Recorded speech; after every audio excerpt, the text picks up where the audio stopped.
ನಮಸ್ಕಾರ ವೀಕ್ಷಕರೇ, ನಿಮಗೆಲ್ಲರಿಗೂ ನನ್ನ ಯೂಟ್ಯೂಬ್ ಚಾನಲ್ಗೆ ಸ್ವಾಗತ.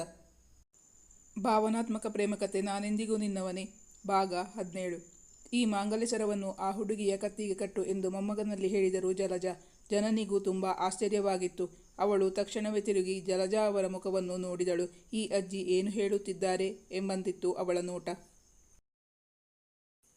ಶಾಶ್ವತಿಯ ಬರ್ತ್ಡೇ ದಿನ ಜ್ಯೇಷ್ಠ ಮತ್ತು ಶಾಶ್ವತಿಯ ಮದುವೆ ವಿಚಾರವನ್ನು ಅನೌನ್ಸ್ ಮಾಡಬೇಕೆಂದು ಚಿದಂಬರಂ ಅದಕ್ಕೆ ಬೇಕಾದ ಸಕಲ ಸಿದ್ಧತೆಗಳನ್ನು ನಡೆಸುತ್ತಿದ್ದರು. ಅದಕ್ಕಾಗಿ ಮೊಮ್ಮಕ್ಕಳಿಬ್ಬರಿಗೂ ರಿಂಗ್ ಖರೀದಿಸಿಕೊಂಡು ಬಂದು ಪತ್ನಿ ಜಲಜಾ ಅವರ ಬಳಿ ಹೇಳಿದರು. ನಾಡಿದ್ದು ಶಾಶ್ವತಿಯ ಹುಟ್ಟುಹಬ್ಬದ ದಿನ ಇಬ್ಬರು ಪರಸ್ಪರ ರಿಂಗ್ ತೊಡಿಸಿಕೊಳ್ಳಲಿ. ಆ ಸಂದರ್ಭದಲ್ಲಿ ಈ ಶುಭ ಸಮಾಚಾರವನ್ನು ಎಲ್ಲರಿಗೂ ತಿಳಿಸೋಣ. ನೀನು ಈಗಲೇ ಏನೂ ಹೇಳೋಕೆ ಹೋಗಬೇಡ. ಜಲಜಾ ಅವರಿಗೆ ಶಾಶ್ವತಿಯ ವರ್ತನೆ ಒಂದು ಚೂರು ಹಿಡಿಸುತ್ತಿರಲಿಲ್ಲ. ಸುನಂದ ಸದಾಶಿವ ದಂಪತಿಯವರ ದೊಡ್ಡ ಮಗಳು ಶರದಿಯ ಮದುವೆಯಾಗಿ ಈಗಾಗಲೇ 8 ವರ್ಷ ಕಳೆದಿತ್ತು. ಆದರೆ ಅವಳಿಗೆ ಮಕ್ಕಳಾಗಿರಲಿಲ್ಲ. ಈ ಕೊರಗು ಮನೆಯವರೆಲ್ಲರಿಗೂ ಇತ್ತು.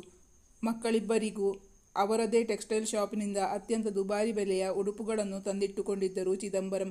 ಅವರಿಗೆ ಎಲ್ಲವೂ ತಾವಂದುಕೊಂಡಂತೆ ಆಗಬೇಕೆಂಬ ಆಸೆಯಿತ್ತು. ಬಂಧುಗಳು, ಮಿತ್ರರು, ಗಣ್ಯರನ್ನು ಆಹ್ವಾನಿಸಿದ್ದರು. ಚಿದಂಬರಂ ಅವರು ಮೊದಲೇ ಸೊಸೆ ಸಿರಿಗೆ ಕರೆ ಮಾಡಿ ಜ್ಯೇಷ್ಠನೊಂದಿಗೆ ಅಂದು ಬರಲೇಬೇಕೆಂದು ಒತ್ತಾಯಪೂರ್ವಕವಾಗಿ ಹೇಳಿದ್ದರು. ತಮ್ಮ ಪತ್ನಿ ಜಲಜಾ ಹೊರತಾಗಿ ಬೇರಾರಿಗೂ ಅಂದು ಮೊಮ್ಮಕ್ಕಳಿಬ್ಬರ ಮದುವೆಯ ವಿಷಯ ಬಹಿರಂಗಪಡಿಸುವ ಬಗ್ಗೆ ಹೇಳಿರಲಿಲ್ಲ. ಅಂದು ಎಲ್ಲರಿಗೂ ಸರ್ಪ್ರೈಸ್ ಕೊಡಬೇಕೆಂಬುದು ಅವರ ಇಚ್ಛೆಯಾಗಿತ್ತು. ಆ ತಿಂಗಳ 25ನೇ ತಾರೀಕು ಜನನಿ ಮದುವೆ ದಿನ ಕಳೆದಿತ್ತು. ಇಂದಿನಿಂದ ಜನನಿ ಬೇರೊಬ್ಬನ ಸೊತ್ತು. ಅವನ ಮನಸ್ಸು ಯೋಚಿಸುತ್ತಿತ್ತು. ಇನ್ನು 3 ದಿನಗಳಲ್ಲಿ ಜನನಿ ಆಫೀಸಿಗೆ ಬರತೊಡಗುತ್ತಾಳೆ. ಅವಳನ್ನು ಕೆಲಸದಿಂದ ತೆಗೆದುಹಾಕುವ ಮನಸ್ಸಿಲ್ಲ. ಹಾಗೆಂದು ಅವಳೊಂದಿಗೆ ಕೆಲಸ ಮಾಡಲು ಇನ್ನೂ ಕಷ್ಟ ಸಾಧ್ಯ. ಮರುದಿನ ಗಟ್ಟಿ ಮನಸ್ಸು ಮಾಡಿಕೊಂಡು ಆಫೀಸಿಗೆ ಹೋಗಿದ್ದ. ಅವಳ ನೆನಪು ಇನ್ನಿಲ್ಲದಂತೆ ಕಾಡುತ್ತಿತ್ತು. ಆದರೂ ಕೆಲಸದಲ್ಲಿ ತೊಡಗಿಕೊಂಡ. ಅಂದು ಸಂಜೆ ಅವನು ಮನೆಗೆ ಮರಳುತ್ತಿದ್ದಂತೆಯೇ ಸಿರಿಯವರು, ನಾಳೆ ಮಧ್ಯಾಹ್ನನೇ ನಾವಿಬ್ರು ಫಾರ್ಮ್ ಹೌಸ್ಗೆ ಬರಬೇಕು ಅಂತ ನಿಮ್ಮ ತಾತ ಹೇಳಿದ್ದಾರೆ. ನಾವಿಬ್ರು ಹೋಗೋಣ. ಮಗನ ಬಳಿ ಹೇಳಿದರು ಸಿರಿ. ನಂಗೆ ಮೂಡಿಲ್ಲಮ್ಮ, ನಾನು ಬರಲ್ಲ, ನೀನು ಹೋಗು, ನಿರುತ್ಸಾಹದಿಂದಲೇ ಹೇಳಿದ ಜ್ಯೇಷ್ಠ. ಎಷ್ಟೇ ಬಲವಂತ ಮಾಡಿದರೂ ಅವನಿಗೆ ಸಂತೋಷದ ಸಮಾರಂಭಗಳಲ್ಲಿ ಭಾಗವಹಿಸುವ ಮನಸ್ಸಿರಲಿಲ್ಲ. ಹಾಗಂದ್ರೆ ಹೇಗೋ, ನಿನ್ನ ತಾತ ತುಂಬ ಬೇಜಾರು ಮಾಡ್ಕೋತಾರೆ. ಖಂಡಿತವಾಗ್ಲೂ ಬರಲೇಬೇಕು ಅಂತ ಒತ್ತಾಯಪೂರ್ವಕವಾಗಿ ಹೇಳಿದ್ದಾರೆ. ತಾತನೇ ನಿನ್ನ ಹುಡುಕಿಕೊಂಡು ಇಲ್ಲಿಗೆ ಬಂದರೂ ಆಶ್ಚರ್ಯ ಇಲ್ಲ. ಮಧ್ಯಾಹ್ನ ಬರುವುದಕ್ಕೆ ಆಗದೇ ಇದ್ರೆ ಬೇಡ, ಸಂಜೆ 6 ಗಂಟೆಗಾದರೂ ಬಂದು ಬಿಡು. ಕೇಕ್ ಕಟ್ ಮಾಡುವ ಸಂದರ್ಭದಲ್ಲಿ ಇರಲೇಬೇಕು ಅಂತ ಹೇಳಿದ್ದಾರೆ. ಅಂದು ಶಾಶ್ವತಿಯ 25ನೇ ವರ್ಷದ ಹುಟ್ಟುಹಬ್ಬವಾಗಿತ್ತು. ಅದನ್ನು ಅವರ ಫಾರ್ಮ್ ಹೌಸ್ನಲ್ಲಿ ಅತ್ಯಂತ ವಿಜೃಂಭಣೆಯಿಂದ ಮಾಡುವುದೆಂದು ನಿಶ್ಚಯಿಸಿಕೊಂಡಿದ್ದರು. ವಿದೇಶದಲ್ಲಿದ್ದ ತಮ್ಮ ಮಗಳು ಸಹನಾರನ್ನು ಬರಮಾಡಿಕೊಂಡಿದ್ದರು ಚಿದಂಬರಂ. ಸುಮಾರು 500ಕ್ಕೂ ಅಧಿಕ ಮಂದಿಯನ್ನು ಆಹ್ವಾನಿಸಲಾಗಿತ್ತು. ಮನಸ್ಸಿಲ್ಲದ ಮನಸ್ಸಿನಿಂದಲೇ ಅಂದು ಜ್ಯೇಷ್ಠ ಫಾರ್ಮ್ ಹೌಸಿಗೆ ತಾಯಿಯೊಂದಿಗೆ ಬಂದಿದ್ದ. ಆಹ್ವಾನಿತರಲ್ಲಿ ಅನೇಕರು ಅದಾಗಲೇ ಬಂದು ಸೇರಿದ್ದರು. ಆರ್ಕೆಸ್ಟ್ರಾದವರನ್ನು ಕರೆದಿದ್ದರು. ಮ್ಯೂಸಿಕ್ ಪ್ರೋಗ್ರಾಂ ನಡೆಯುತ್ತಿತ್ತು. ಅಬ್ಬರದ ಸಂಗೀತ ಕಿವಿಗೆ ಅಡಚಿಕ್ಕುವಂತಿತ್ತು. ಅನೇಕ ಯುವಕ ಯುವತಿಯರು ತಾವು ಕುಳಿತಲ್ಲಿಂದ ಎದ್ದು ಹಾಡಿಗೆ ಹೆಜ್ಜೆ ಹಾಕುತ್ತಿದ್ದರು. ಕೆಲವರಂತೂ ಹುಚ್ಚು ಹುಚ್ಚಾಗಿ ಕುಣಿಯುತ್ತಿದ್ದರು. ಜ್ಯೇಷ್ಠ ಮತ್ತು ಸಿರಿಯನ್ನು ಕಂಡು ಜಲಜಾ ಅವರು ಆತ್ಮೀಯತೆಯಿಂದ ಅವರಿಬ್ಬರನ್ನು ಬರಮಾಡಿಕೊಂಡರು. ಈ ಸಂಗೀತದ ಅಬ್ಬರಕ್ಕೆ ಇಲ್ಲಿ ಕುಳಿತುಕೊಳ್ಳೋಕೆ ಆಗ್ತಾ ಇಲ್ಲ. ಈ ಮಕ್ಕಳ ಅಭಿರುಚಿ ಭಿನ್ನವಾಗಿದೆ. ಈ ಹಾಡು ಕುಣಿತ ಯಾವುದು ನನಗೆ ಇಷ್ಟ ಆಗ್ತಾ ಇಲ್ಲ. ಸಿರಿ, ನೀನು ಇಲ್ಲಿರ್ತೀಯಾ ಅಥವಾ ನನ್ನ ಜೊತೆ ಒಳಗೆ ಬರ್ತೀಯಾ? ಸೊಸೆಯ ಬಳಿ ಕೇಳಿದರು ಜಲಜಾ. ಶಾಶ್ವತಿ ಎಲ್ಲಿ ಅತ್ತೆ? ಕಾಣಿಸ್ತಾ ಇಲ್ಲ. ನಾವು ಈಗ ತಾನೇ ಬಂದ್ವಿ. ನಾನಿನ್ನೂ ದೊಡ್ಡತ್ತಿಗೆ ಹತ್ರ ಮಾತಾಡಿ ಆಗಿಲ್ಲ. ಅವರತ್ರ ಮಾತಾಡಿಕೊಂಡು ಆಮೇಲೆ ಬರ್ತೀನಿ. ಸಹನಾ ಅತ್ತಿಗೆ ಬಂದಿದ್ದಾರಲ್ಲ, ಅವರೆಲ್ಲಿದ್ದಾರೆ? ಅತ್ತೆ ಬಳಿ ವಿಚಾರಿಸಿಕೊಂಡರು ಸಿರಿ. ಸಹನಾ ಮನೆ ಒಳಗಿದ್ದಾಳೆ. ಸುನಂದ ಅಲ್ಲಿ ಸ್ಟೇಜ್ ಹತ್ರನೇ ಇದ್ದಾಳೆ ನೋಡು. ಜಲಜಾ ಅವರು ಬಳಿಕ ಮೊಮ್ಮಗನ ಬಳಿ, ನಿನ್ನತ್ರ ಸ್ವಲ್ಪ ಮಾತಾಡಬೇಕಾಗಿತ್ತು. ನಿನ್ನಿಂದ ನನಗೆ ಒಂದು ಕೆಲಸ ಆಗಬೇಕಾಗಿತ್ತು. ಬಾ, ನನ್ನ ರೂಮಲ್ಲಿ ಕೂತ್ಕೊಂಡು ಮಾತಾಡೋಣ. ಅವನು ಅಜ್ಜಿಯೊಂದಿಗೆ ಮಾತಾಡುತ್ತಾ ಅವರ ರೂಮನ್ನು ಪ್ರವೇಶಿಸಿದ. ಅಲ್ಲಿ ಅವನ 2ನೇ ಸೋದರತ್ತೆ ಸಹನಾ ಅವರು ಕುಳಿತಿದ್ದರು. ಅವರ ಜೊತೆಗೆ ಕುಳಿತಿದ್ದ ಯುವತಿಯನ್ನು ಕಂಡು ಅವನಿಗೆ ಮಹದಾಶ್ಚರ್ಯ ಉಂಟಾಗಿತ್ತು. ಅವನನ್ನು ಕಾಣುತ್ತಲೇ ಅವಳು ಎದ್ದು ನಿಂತು ವಿಶ್ ಮಾಡಿದಳು. ಅವನು ಪ್ರತಿವಂದಿಸಿದ. ಜನನಿ ಇಲ್ಲಿ? ಅದು ಹೇಗೆ ಸಾಧ್ಯ? ಅವಳಿಗೂ ತನ್ನ ತಾತನ ಮನೆಯವರಿಗೂ ಏನು ಸಂಬಂಧ?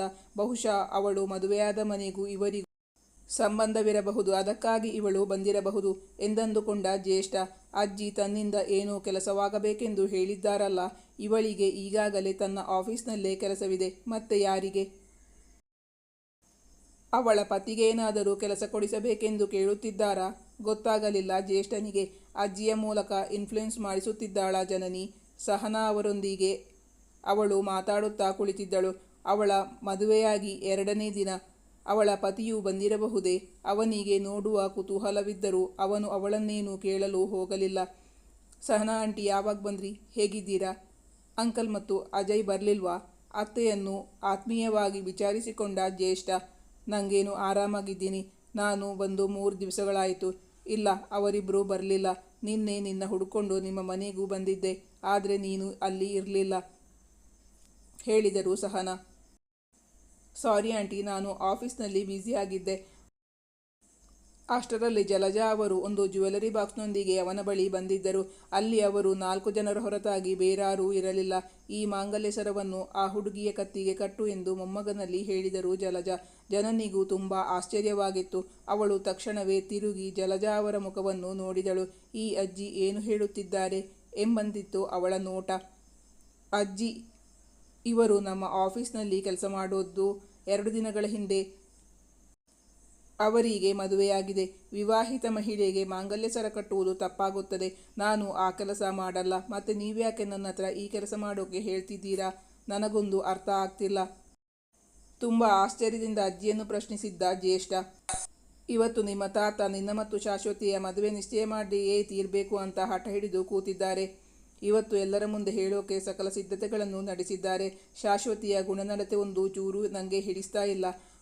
ಅವಳಿಗೆ ಒಬ್ಬರಲ್ಲ ಇಬ್ಬರಲ್ಲ 4 ಜನ ಹುಡುಗರ ಜೊತೆ ಓಡಾಡ್ತಿದ್ದಾಳೆ. ಅವಳ ವರ್ತನೆ ಅತಿರೇಕಕ್ಕೆ ತಲುಪಿದೆ. ಅದನ್ನು ನನ್ನ ಬಾಯಿಂದ ಹೇಳೋಕೆ ಸಾಧ್ಯ ಇಲ್ಲ. ನಿಮ್ಮ ತಾತನಿಗೆ ಅದನ್ನು ಹೇಳೋಕೆ ಪ್ರಯತ್ನಪಟ್ಟೆ. ಆದರೆ ಅವರು ಹುಡುಗು ಬುದ್ಧಿ. ಮದುವೆಯಾದ ಮೇಲೆ ಅವಳು ಸರಿ ಹೋಗ್ತಾಳೆ ಅಂತ ಹೇಳ್ತಾ ಇದ್ದಾರೆ. ಶಾಶ್ವತೆಯನ್ನು ಮದುವೆಯಾದರೆ ನಿನ್ನ ಜೀವನ ಹಾಳಾಗುತ್ತೆ ಅಂತ ನನಗೆ ಗೊತ್ತು. ನಿಮ್ಮ ತಾತನಿಗೆ ಎಷ್ಟು ಹೇಳಿದರೂ ನನ್ನ ಮಾತು ಕೇಳ್ತಾ ಇಲ್ಲ. ಅವರದೇ ಮಾತು ನಡಿಬೇಕು ಅಂತ ಹಠ ಅವರಿಗೆ. 1 ಗಂಟೆಯಲ್ಲಿ ನಿಮ್ಮ ತಾತ ಎಲ್ಲರ ಮುಂದೆ ವಿಷಯ ಪ್ರಸ್ತಾಪನೆ ಮಾಡ್ತಾರೆ. ಅದರ ಮೊದಲೇ ಈ ಕೆಲಸ ಆಗಬೇಕು. ಅದಕ್ಕಾಗಿ ನಾನು ಅವಸರಪಡಿಸಿರೋದು.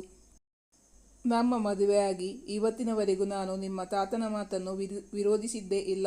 ಇದೇ ಮೊದಲ ಬಾರಿಗೆ ನಾನು ಆ ಕೆಲಸ ಮಾಡ್ತಾ ಇರೋದು. ಅದು ನಿನ್ನ ಭವಿಷ್ಯ ಚೆನ್ನಾಗಿರಲಿ ಅನ್ನೋ ಕಾರಣಕ್ಕೆ. ನೀನೇನಂದೆ? ಈ ಹುಡುಗಿಗೆ ಈಗಾಗಲೇ ಮದುವೆ ಆಗಿದೆ ಅಂತಾನಾ?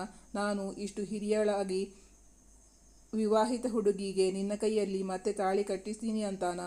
ಇಲ್ಲ, ನಾನು ಅಂತಹ ಕೆಲಸ ಮಾಡಲ್ಲ. ಈ ಹುಡುಗಿ ಇನ್ನೂ ಕನ್ಯೆಯಾಗಿಯೇ ಇದ್ದಾಳೆ. ಅದಕ್ಕಾಗಿ ನಿನ್ನತ್ರ ಅವಳ ಕುತ್ತಿಗೆಗೆ ತಾಳಿ ಕಟ್ಟು ಅಂತ ಹೇಳ್ತಾ ಇರೋದು. ಅವಳು ಯಾವತ್ತೂ ನನ್ನ ಮಾತನ್ನು ವಿರೋಧಿಸೋಲ್ಲ ಅಂತ ನನಗೆ ನಂಬಿಕೆ ಇದೆ. 2 ದಿನಗಳ ಹಿಂದೆ ಅವಳ ಮದುವೆ ಇದ್ದಿದ್ದು ನಿಜ. ಆದರೆ ಆ ಮುಹೂರ್ತದಲ್ಲಿ ಅವಳಿಗೆ ಮದುವೆ ಆಗಲಿಲ್ಲ.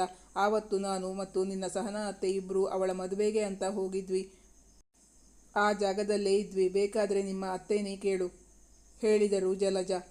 ಹೌದು, ನಿಮ್ಮಜ್ಜಿ ಹೇಳಿದ್ದೆಲ್ಲ ಸತ್ಯ ಎಂದು ಉತ್ತರಿಸಿದರು ಸಹನಾ. ಮದುವೆ ನಿಂತಿರಬಹುದು, ಪೋಸ್ಟ್ಪೋನ್ ಆಗಿರಬಹುದು, ಆದರೆ ಕ್ಯಾನ್ಸಲ್ ಆಗಿಲ್ಲವಲ್ಲ. ಮುಂದೊಂದು ದಿನ ಅದೇ ಹುಡುಗನ ಕೈಯಲ್ಲಿ ತಾಳಿ ಕಟ್ಟಿಸಿಕೊಳ್ಳುವ ಸಾಧ್ಯತೆ ಇದೆಯಲ್ಲವೇ? ಜನನಿಗೆ ಒಪ್ಪಿಗೆ ಇಲ್ಲದೆ ಅವಳ ಕತ್ತಿಗೆ ತಾಳಿ ಕಟ್ಟುವುದು ತಪ್ಪಾಗುತ್ತದೆ ಎಂಬುದು ಜ್ಯೇಷ್ಠನ ಅಭಿಪ್ರಾಯವಾಗಿತ್ತು. ಒಂದು ವೇಳೆ ಅವಳಿಗೆ ಹಣದ ಅಡಚಣೆ ಉಂಟಾಗಿ ಅವಳು ಇಂದು ಕೊರಳೊಡ್ಡಬಹುದು. ಆದರೆ ಅದರಿಂದ ಮುಂದೆ ಜೀವಮಾನವಿಡೀ ಅವಳು ನೊಂದುಕೊಂಡರೆ? ನಮ್ಮ ತಾತ ಅವರ ಪ್ರತಿಷ್ಠೆಗೋಸ್ಕರ ಮೊಮ್ಮಕ್ಕಳ ಮದುವೆ ಮಾಡಲು ಹೊರಟಿದ್ದಾರೆ. ಅದನ್ನು ತಪ್ಪಿಸಲು ಹೋಗಿ ಅಜ್ಜಿ ಜನನಿಯ ಬಾಳನ್ನು ಹಾಳು ಮಾಡಬಾರದಲ್ಲ. ಅದನ್ನು ಜ್ಯೇಷ್ಠ ಸಹಿಸುವುದಿಲ್ಲ. ಅವನು ಅಜ್ಜಿಗೆ ಹೇಳತೊಡಗಿದ. ಅಜ್ಜಿ, ತಾತ ಹೇಳಿದಷ್ಟು ಸುಲಭ ಅಲ್ಲ ನನ್ನ ಮತ್ತು ಶಾಶ್ವತಿ ಮದುವೆ. ನನಗೆ ಒಪ್ಪಿಗೆ ಇಲ್ಲದ ಹುಡುಗಿಗೆ ನಾನು ತಾಳಿ ಕಟ್ಟೋಕೆ ರೆಡಿಯಿಲ್ಲ. ಯಾರು ಎಷ್ಟೇ ಬಲವಂತ ಮಾಡಿದರೂ ಶಾಶ್ವತಿಯನ್ನು ನಾನು ಮದುವೆ ಆಗಲ್ಲ. ಆ ವಿಚಾರವಾಗಿ ನೀವು ಆತಂಕ ಪಡುವ ಅವಶ್ಯಕತೆಯೇ ಇಲ್ಲ. ಯಾವುದೇ ಕಾರಣಕ್ಕೂ ನನ್ನ ಆತ್ಮಸಾಕ್ಷಿಗೆ ವಿರುದ್ಧವಾಗಿ ನಾನು ಮದುವೆ ಆಗಲ್ಲ, ಖಂಡಿತವಾದ ಸ್ವರದಲ್ಲಿ ಹೇಳಿದ ಜ್ಯೇಷ್ಠ. ಬಳಿಕ ಅವನು ಅಜ್ಜಿಯತ್ತ ತಿರುಗಿ, ಅಜ್ಜಿ, ಹಾಗಾದರೆ ಮೊನ್ನೆ ಅಲ್ಲಿ ಏನು ನಡೆಯಿತು ಅಂತ ಹೇಳಿ ಎಂದು ಕೇಳಿದ. ಜನನಿ ಮತ್ತು ರಜತ್ನ ಮದುವೆ ಆಗುವುದು ಆ ಹುಡುಗನ ತಂದೆಯವರಿಗೆ ಇಷ್ಟ ಇರಲಿಲ್ಲ. ಅದಕ್ಕಾಗಿ ಸಂದರ್ಭಕ್ಕಾಗಿ ಕಾಯುತ್ತಾ ಕುಳಿತಿದ್ದರು. ತಮ್ಮ ಮಗ ಆ ಹುಡುಗಿಗೆ ತಾಳಿ ಕಟ್ಟುವ ಮೊದಲೇ ಅವರು ಮದುವೆಯಾಗುತ್ತಿದ್ದ ಸ್ಥಳಕ್ಕೆ ಬಂದು ಈ ಮದುವೆ ನಡೆದರೆ ನಾನು ಆತ್ಮಹತ್ಯೆ ಮಾಡಿಕೊಳ್ಳುವುದಾಗಿ ಹೇಳಿಕೊಂಡರು.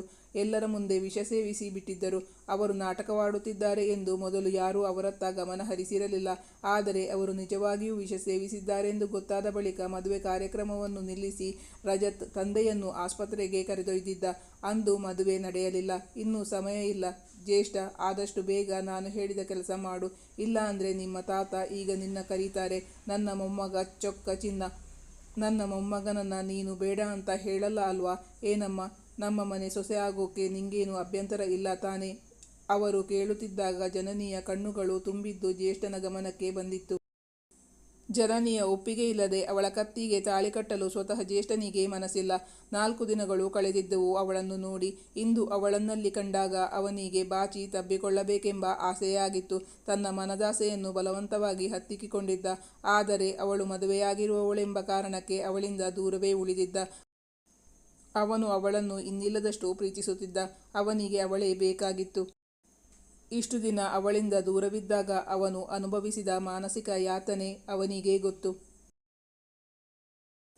ಹಾಗೆಂದು ಅವಳ ಇಚ್ಛೆಗೆ ವಿರುದ್ಧವಾಗಿ ಅವಳನ್ನು ಮದುವೆಯಾಗುವ ಮನಸ್ಸಿಲ್ಲ ಜ್ಯೇಷ್ಠನಿಗೆ. ಬಳಿಕ ಅವನು ಜನನಿಯತ್ತ ತಿರುಗಿ ಕೇಳಿದ, ಮೇಡಮ್, ನಮ್ಮಜ್ಜಿ ನಿಮಗೆ ಹೇಗೆ ಪರಿಚಯ? ಮತ್ತೆ ಯಾವಾಗಿಂದ? ಸರ್, ಆವತ್ತು ಒಂದಿನ ನಾನು ಆಫೀಸ್ಗೆ ಲೇಟಾಗಿ ಬಂದಿದ್ದೆ. ಒಂದು ಮೀಟಿಂಗ್ ಅಟೆಂಡ್ ಆಗಬೇಕು. ಬೆಳಗ್ಗೆ 8:30 ಗಂಟೆಗೆ ಬರಬೇಕು ಅಂತ ಹೇಳಿದ್ರಲ್ಲ, ಆವತ್ತು ನಿಮ್ಮಜ್ಜಿ ಮತ್ತು ನಾನು ಮೊದಲ ಬಾರಿ ಭೇಟಿಯಾಗಿದ್ದು. ಮೇಡಮ್ ಒಬ್ರು ಮಾರ್ಗದಲ್ಲಿ ತಲೆ ಸುತ್ತಿ ಬಿದ್ದು ಬಿಟ್ಟಿದ್ದರು ಅಂತ ಆವತ್ತೇ ಹೇಳಿದ್ನಲ್ಲ, ಅವರೇ ಇವರು. ಆದರೆ ಅವರು ನಿಮ್ಮ ಅಜ್ಜಿ ಅಂತ ನನಗೆ ಗೊತ್ತಿರಲಿಲ್ಲ ಸರ್. ಅಂದು ಅವಳು ಲೇಟಾಗಿ ಬಂದಿದ್ದಕ್ಕೆ ಸಮಾಜ ಸೇವೆ ಮಾಡಿ, ಅದು ಒಳ್ಳೆಯದೇ. ಆದರೆ ನಿಮ್ಮ ಕರ್ತವ್ಯವನ್ನು ಮರಿಬೇಡಿ ಎಂದು ಅಂದು ಅವಳನ್ನು ಹಂಗಿಸಿದ್ದನಲ್ಲ. ಈಗ ಅವನಿಗೆ ಅದೆಲ್ಲವೂ ನೆನಪಾಯಿತು. ಜಲಜಾ ಅವರು ಯೋಚಿಸುತ್ತಿದ್ದಾರೆ. ಅಲ್ಲಿ ಪತಿ ಅವರ ಹಠ ಹಿಡಿದುಕೊಂಡು ಕೂತಿದ್ದರೆ ಇಲ್ಲಿ ಮೊಮ್ಮಗ ಅವನದೇ ಹಠ ಹಿಡಿದು ಕೂತಿದ್ದಾನೆ. ಸಮಯ ಸರಿದು ಹೋಗುತ್ತಿದೆ. ಜಲಜಾ ಅವರ ಆತಂಕ ಕ್ಷಣದಿಂದ ಕ್ಷಣಕ್ಕೂ ಹೆಚ್ಚಾಗುತ್ತಿದೆ. ಇವನ ಹಠದಿಂದಾಗಿ ಪತಿ ಹೇಳಿದಂತೆಯೇ ನಡೆಯುತ್ತದಾ? ಈ ಕಥೆಯ ಮುಂದಿನ ಭಾಗ ಮುಂದಿನ ಸಂಚಿಕೆಯಲ್ಲಿ ಮುಂದುವರಿಯುವುದು. ವೀಕ್ಷಕರೇ, ನಿಮ್ಮ ಅನಿಸಿಕೆ ಅಭಿಪ್ರಾಯವನ್ನು ಕಮೆಂಟ್ ಮಾಡಿ ತಿಳಿಸಿ. Thank you for watching.